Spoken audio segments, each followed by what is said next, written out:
Rendez-vous un soir dans une église genevoise. Stan Théodas y retrouve son professeur d'orgue pour un cours particulier. Le jeune homme est passionné par cet instrument qui a traversé les époques.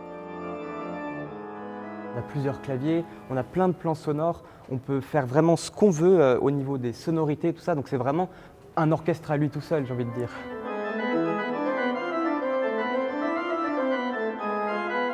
À seulement 16 ans, Stan a l'ambition de remettre ce roi des instruments sur le devant de la scène, alors qu'on l'assimile trop souvent à la musique religieuse. C'est vrai qu'on associe très souvent l'orgue à la liturgie, alors qu'en fait, pas du tout, c'est un instrument à part entière. C'est un instrument tout autant méritant que le piano ou que le violon. Stan a étudié le piano, mais le coup de foudre pour son nouvel instrument fétiche a changé sa destinée. J'ai découvert l'orgue à la cathédrale d'Annecy il y a 2 ans et ça a été vraiment la révélation de ma vie.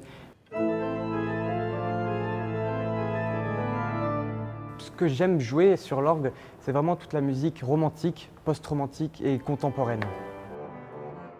Pour valoriser son instrument, Stan a contacté la production du télécrochet de France 2, Prodige. Après de nombreux échanges, il a appris qu'il était sélectionné pour participer à la demi-finale devant plusieurs millions de téléspectateurs. Le jeune musicien nous a donné rendez-vous chez lui pour vivre cet événement. Vas-y, enregistre un petit peu avant. Ah là, ça commence. Ce soir, ça va être juste la grande soirée.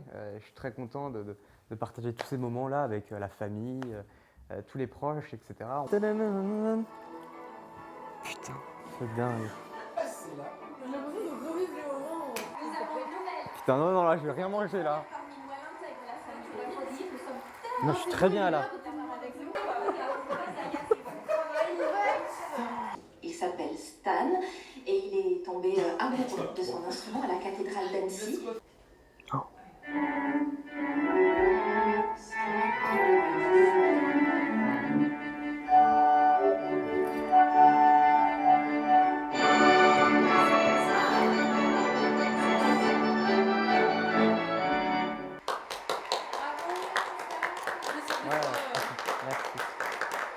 C'est vrai que ça change énormément. En live, ça sonnait pas tout à fait pareil. C'est pas anodin de choisir l'orgue. C'est une démarche très personnelle et très engagée. Et bravo, voilà. Merci beaucoup. Petit bémol, la production a coupé une partie du morceau au montage.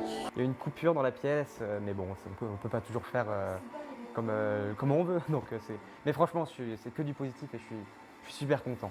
Stan n'a pas été retenu pour la finale, il a pourtant déjà atteint son objectif, prouver que l'orgue peut plaire à un grand public et que la relève est là pour en faire un instrument actuel.